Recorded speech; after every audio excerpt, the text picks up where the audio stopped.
South India shopping mall లో blockbuster Ashadham #1 kilo sale.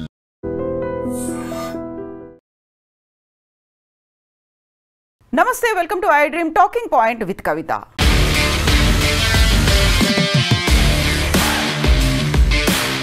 హడావిడి కాలం, మారుతున్నటువంటి ట్రెండ్ అండ్ సమయం చాలా చాలా తక్కువగా దొరుకుతుంది మన ఇంట్లో మనం వండుకొని తినడానికి. గతంలో అయితే రెడీ టు ఈట్ అనేది కాన్సెప్ట్ చాలా ఎక్కువ ఉండేది. ఇప్పుడు చెప్తున్నటువంటి లెక్కల ప్రకారం అయితే రెడీ టు కుక్ అనేటువంటి కాన్సెప్ట్ చాలా పెరిగింది. రెడీ టు ఈట్ కంటే రెడీ టు కుక్ ప్రోడక్ట్స్కే విక్రయాలు ఎక్కువ అవుతున్నాయి, మోస్ట్ డిమాండ్ ఉందనేది. ఇప్పుడు మనం చూడబోతున్నటువంటి ఒక ప్రోడక్ట్ కూడా రెడీ టు కుక్ ప్రోడక్ట్ అనేది. అందులో ప్రధానంగా హైదరాబాద్కి సంబంధించి పోలీసులు బర్స్ట్ చేసినటువంటి ఫేక్ అడల్టరేటెడ్ ఒక ఫుడ్ ఐటమ్ గురించి మనం చూడబోతున్నాము. ఇక్కడ యాక్చువల్గా చూస్తే ఈ డబ్బాల్లో ప్యాక్డ్ బాక్సుల్లో కనిపించినటువంటి ఫుడ్ ఐటమ్ ఏంటనుకుంటున్నారు? రెగ్యులర్గా మనం సౌత్ ఇండియాలో కావచ్చు, మన తెలుగు వంటల్లో వాడేటువంటి ఒక వంటకం అనేది, వంటకంలో కీలకంగా ఉండేటువంటి ఒక పదార్థానికి సంబంధించి బాక్సుల్ని మనం చూస్తున్నాం. యాక్చువల్గా వీటిని పోలీసులు రైడ్ చేశారు, అరెస్ట్ చేశారు.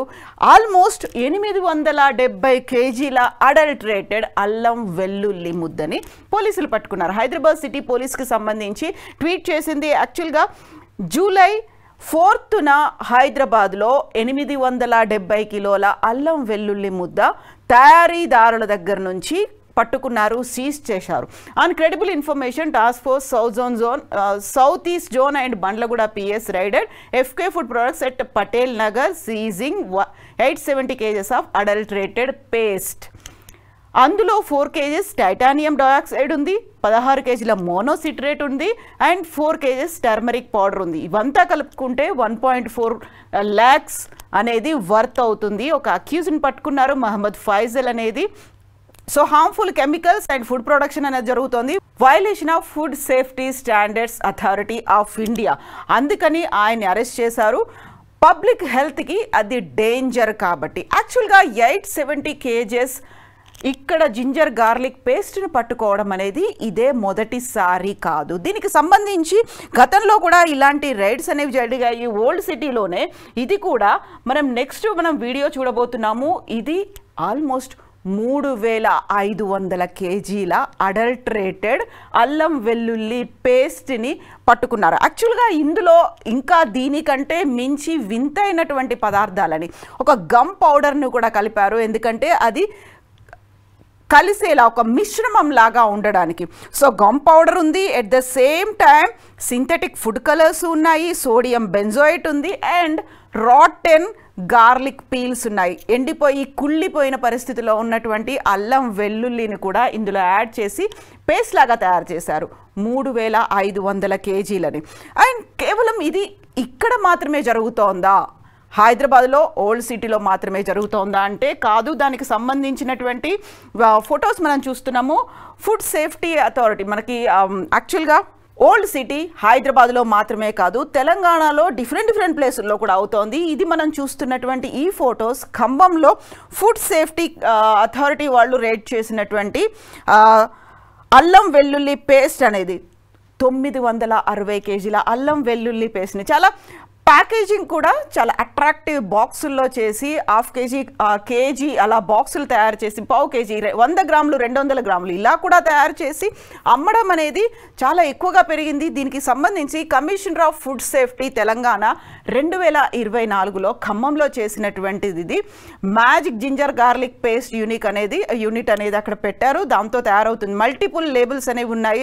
Ginger garlic paste founded to be stored in vicinity of chemicals, detergents and phenyl products. వాటి మధ్యలో స్టోర్ చేసినటువంటి ఈ 960 కేజీల జింజర్ గార్లిక్ పేస్ట్ని పట్టుకున్నారో. ఒక చెడు వాసన ఉంది, కంపు కుళ్ళిపోయినటువంటి వాసన.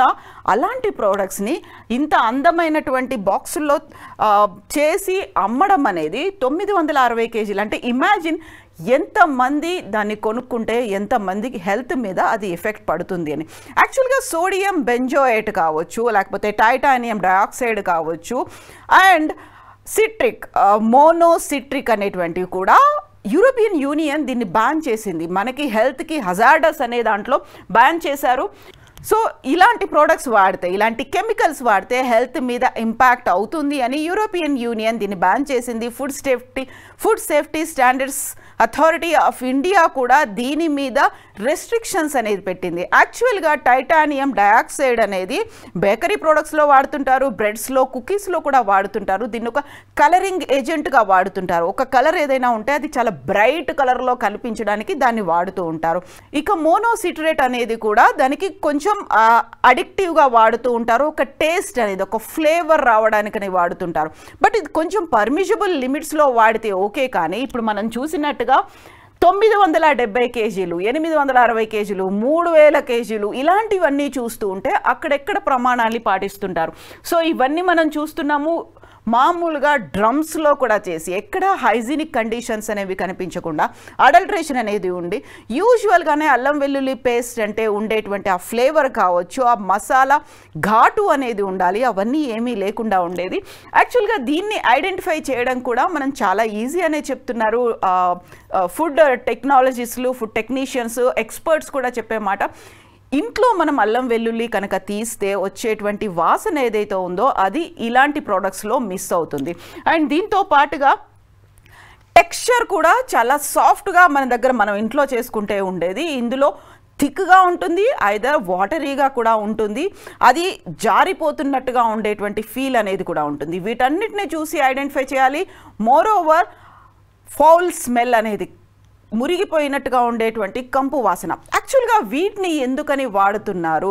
మోనోసిట్రేట్ కావచ్చు, టైటానియం డయాక్సైడ్ కావచ్చు, సోడియం బెంజోయేట్ కావచ్చు, వీటిని వాడడం వల్ల వచ్చేటువంటి హెల్త్ ఎఫెక్ట్స్ ఏంటి?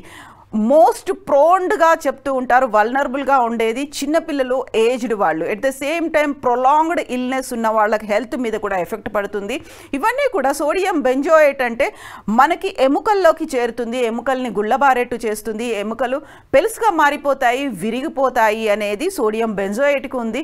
టైటానియం డయాక్సైడ్ అనేది కార్సినోజెనిక్గా మనకి డిఎన్ఏని మార్చేటువంటి ఎఫెక్ట్ అనేది, అంతలా తీవ్రమైనటువంటి ఎఫెక్ట్ టైటానియం బెంజోయేట్ చూపిస్తుంది. సో ఇప్పుడు మనం చూస్తున్నటువంటి ఈ ప్రోడక్ట్స్ అన్నీ కూడా కల్తీ ప్రొడక్ట్స్ మాత్రమే కాదు, మనకి హార్మ్ఫుల్గా కూడా ఎఫెక్ట్ ఉంటాయి.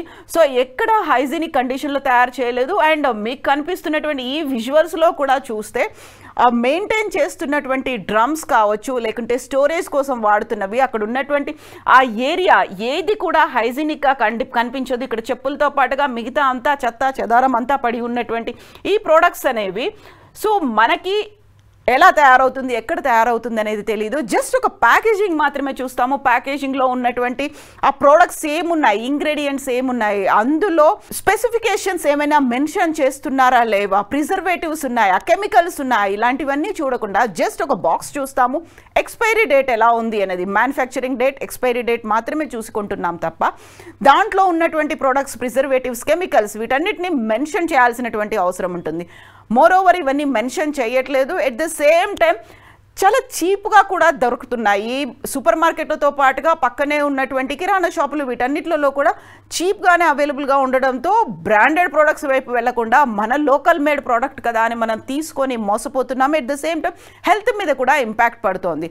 ఇప్పటికైతే రైడ్స్ అనేవి జరుగుతున్నాయి. ఫుడ్ సేఫ్టీ అథారిటీ వాళ్ళు రైడ్స్ చేస్తున్నారు, దానికి సంబంధించి తీసుకుంటున్నారు. ఇది commissioner of food safety and దీంతో పాటుగా అటు జిహెచ్ఎంసీ కావచ్చు, ఇటు పోలీస్ రైడ్స్ కూడా అనేవి జరుగుతున్నాయి. వాళ్ళు కూడా హైదరాబాద్ సిటీ పోలీస్ కూడా వెరీ రీసెంట్గా కూడా రైడ్స్ చేసి 870 కేజీలు అంటే చాలా తక్కువ అమౌంట్ కాదు కదా. కరెక్ట్గా ఇది మనం 2025లో చూసాము. 2024లో కూడా 3500 కేజీలని పట్టుకున్నారు. ప్రతి చోట ఇలాంటి అడల్ట్రేటెడ్ ఫుడ్ అనేది జరుగుతుంది. అందులోనూ పర్టికులర్గా అల్లం వెల్లుల్లి పేస్ట్, జింజర్ గార్లిక్ పేస్ట్ అది లేకుండా ఇల్లు గడవదు, ముద్ద దిగదు అనేటువంటి ఫ్యామిలీస్ ఉన్నాయి. సో ఇంట్లో మనం చేసుకోవడానికి కొద్దిగా కష్టం అవుతుంది, లేకుంటే టైం టేకింగ్ ప్రాసెస్ కాబట్టి రెడీ టు కుక్ ప్రోడక్ట్గా దీన్ని అవైలబుల్గా ఉంచుతున్నారు. సో జాగ్రత్త పడాల్సినటువంటి అవసరం అయితే ఉంది. బట్ ఇప్పుడు మనం మాట్లాడుకున్నటువంటి ఒక 3 ప్లేసుల్లో జరిగినటువంటి ఇష్యూస్ గురించి మాట్లాడుకున్నాం. బట్ ఓవరాల్గా ఇలాంటి విజిలెన్స్ అనేది ప్రతి చోట ఉందా, ప్రతి గ్రామంలోనూ లేకుంటే ప్రతి ఒక్క చిన్న కుటీర పరిశ్రమలాగా దీన్ని ఏర్పాటు చేస్తున్నప్పుడు సో ఫోకస్ పెట్టాల్సినటువంటి అవసరం అయితే ఉంది. ఒక పర్సన్ని అరెస్ట్ చేసుంటారేమో, but what about the other కుటీర పరిశ్రమలుగా సాగుతున్నటువంటి ఈ చిన్న చిన్న ఇండస్ట్రీస్ మీద ఫోకస్ పెట్టాల్సినటువంటి అవసరం అయితే ఉంది. ఇలాంటివి ఎన్ని వేల సంఖ్యలో ఉన్నాయో, మనం ప్రతిరోజు ఎలాంటి ప్రోడక్ట్ని కన్జ్యూమ్ చేస్తున్నామో మనంతటా మనం కూడా అవేర్ అవ్వాల్సినటువంటి అవసరం ఉంది. సో ఇలాంటి ప్రోడక్ట్స్ మీరు ఏమైనా కొన్నప్పుడు ఇంట్లోనే మనంతటా మనం కూడా టెస్ట్ చేసి చూసుకోవచ్చు. ఆ వాసన కావచ్చు, లేకుంటే ఆ టెక్స్చర్ కావచ్చు, కలర్ కావచ్చు ఎలా ఉంది అనేది. దీంతో పాటుగా మస్ట్ అండ్ షుడ్గా చేయాల్సింది కేవలం మ్యానుఫ్యాక్చరింగ్ ఎక్స్పైరీ డేట్ మాత్రమే కాదు, ప్యాకేజింగ్ మాత్రమే కాదు, దాంట్లో ఉన్నటువంటి ప్రోడక్ట్స్ ఎలా ఉన్నాయి, కెమికల్స్ ఏమైనా ఉన్నాయా, ప్రిజర్వేటివ్స్ ఏమైనా ఉన్నాయా, దీంతో పాటుగా కాంపోజిషన్స్ ఎలా ఉన్నాయి, వీటన్నిటిని చూసుకోవాల్సిన బాధ్యత కూడా మన మీదే ఉంది. నిజంగా ప్రస్తుతం ఉన్నటువంటి సమాజం దేనికి ప్రయారిటీ ఇస్తుంది?